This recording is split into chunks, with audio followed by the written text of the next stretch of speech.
Bonjour à tous. Dans cette vidéo, nous allons apprendre à configurer le routage statique dans Cisco Packet Tracer. Nous allons voir ensemble comment paramétrer les adresses IP des interfaces, définir les routes statiques, ajouter une route par défaut et enfin vérifier la connectivité entre les réseaux. Donc avant de passer à la pratique, voyons rapidement à quoi sert le routage. Le routage, c'est le mécanisme qui permet à un paquet de données de trouver son chemin à travers plusieurs réseaux pour atteindre sa destination.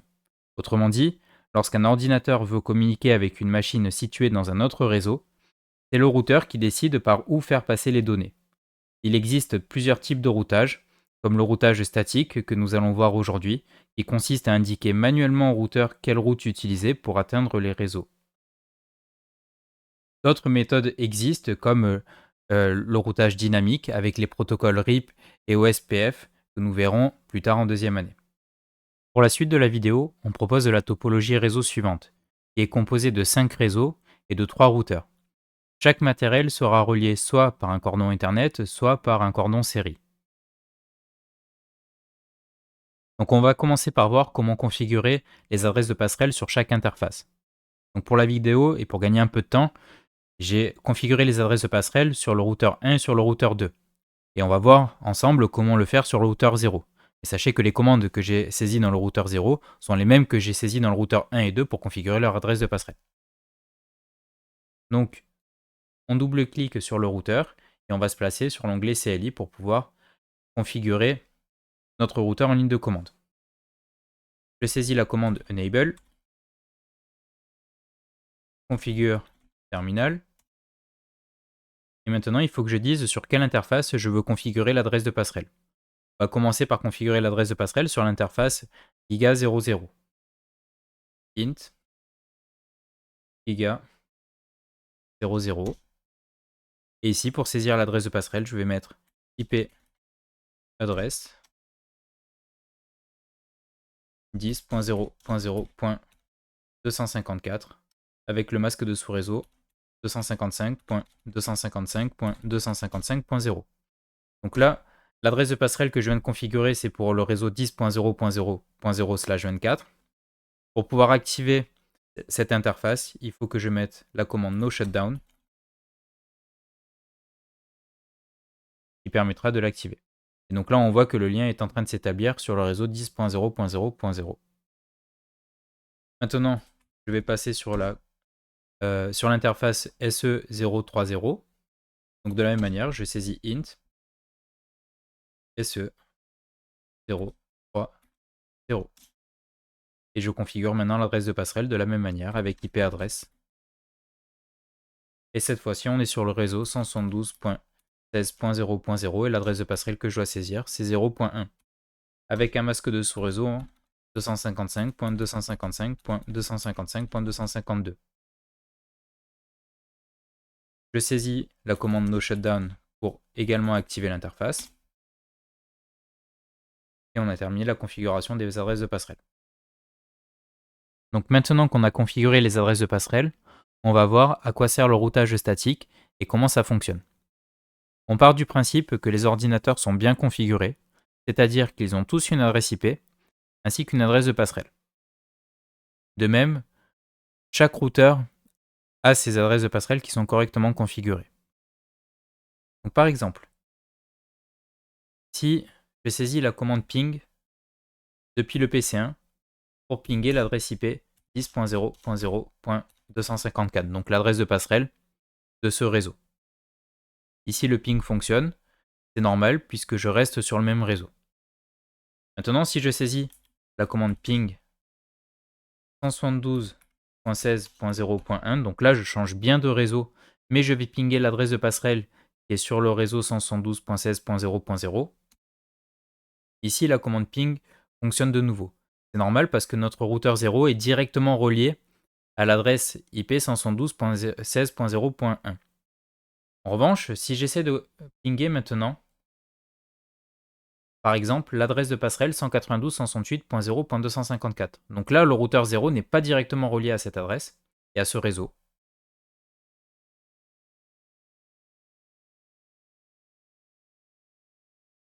Cette fois-ci, le ping ne fonctionne pas. Donc comme on l'a dit, ça vient du fait que Puisque le réseau 192.168.0.0 n'est pas directement relié à ce routeur-là, alors le routeur 0 ne peut pas dire quelle route il faut emprunter, et donc on ne peut pas accéder à cette adresse IP. On va maintenant voir comment est-ce qu'on fait pour la configuration du routage statique. Donc il faut bien comprendre que les routeurs ne connaissent pas encore les autres réseaux. On doit donc leur indiquer explicitement comment les atteindre en utilisant des routes statiques. Commençons par configurer le routeur 0. On se met sur l'onglet CLI pour pouvoir le configurer en mode terminal. On ressaisit les commandes enable, configure terminal. Et la commande que je vais saisir pour pouvoir configurer les routes, la commande IP route avec comme argument, donc pour pouvoir indiquer au routeur 0 que pour rediriger les paquets qui sont à destination du réseau 192.168.0.0 avec le masque de sous-réseau 255.255.255.0, on doit passer par l'adresse de passerelle 172.16.0.2. Donc on remarque qu'on parle bien d'adresse IP réseau, on cherche bien à communiquer avec un réseau. Et le next hop, c'est l'adresse 172.16.0.2 qui elle n'est pas sur le routeur 0, pas configurée sur le routeur 0, mais elle est bien configurée sur le routeur 1. Et on indique que pour pouvoir atteindre ce réseau-là, il faudra passer par l'adresse de passerelle 172.16.0.2. On peut également configurer ce qu'on appelle la route par défaut.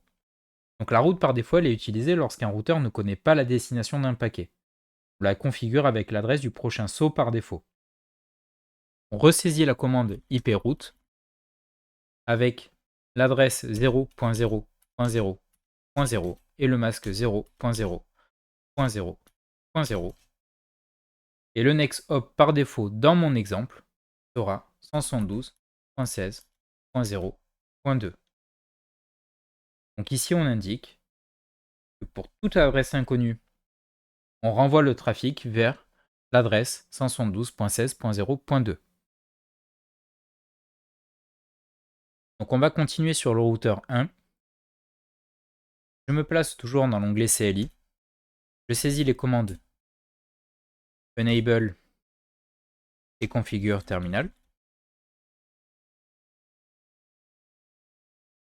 Et la première route que je vais configurer sera pour atteindre le réseau 10.0.0.0 avec le masque de sous-réseau en 3x255.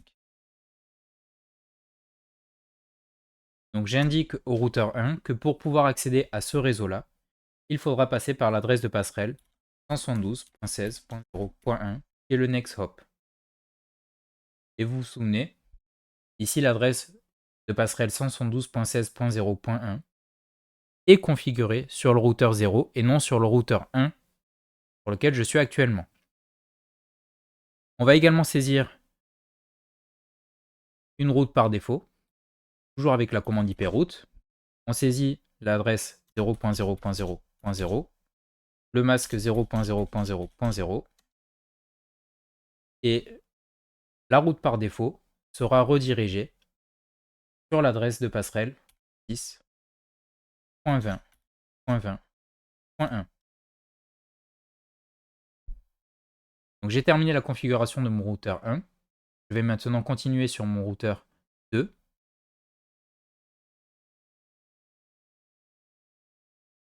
Chose, en mode CLI, enable, configure,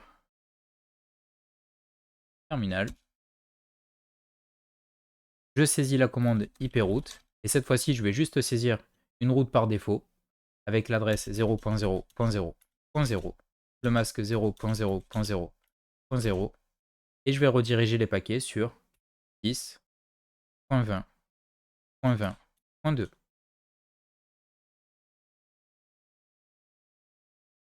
Donc maintenant que nous avons configuré nos routes, on va essayer de voir si on peut communiquer effectivement avec les différentes machines qui sont sur différents réseaux.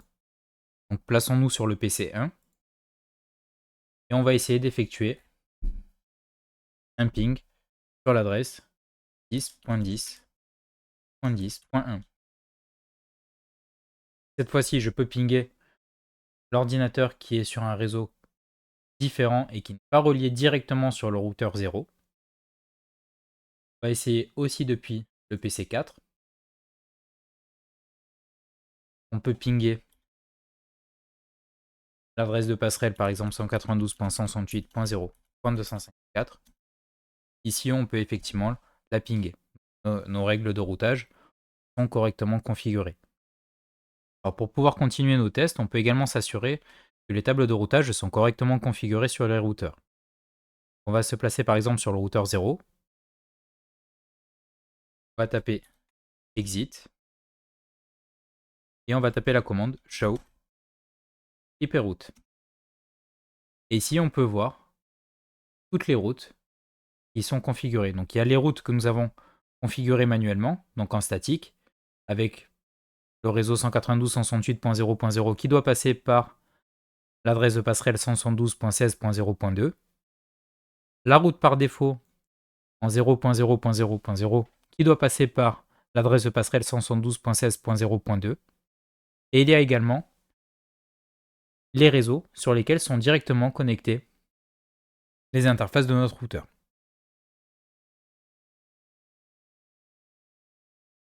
Voilà, vous savez maintenant comment configurer un routage statique dans Cisco Packet Tracer. Nous avons vu comment attribuer les adresses IP aux interfaces, définir des routes statiques, ajouter une route par défaut et vérifier la connectivité avec des tests de ping. Le routage statique permet de contrôler précisément le chemin que suivent les paquets dans le réseau. C'est une méthode simple, fiable et très utile pour comprendre le fonctionnement du routage et des tables de route. Je vous remercie pour votre attention et à bientôt.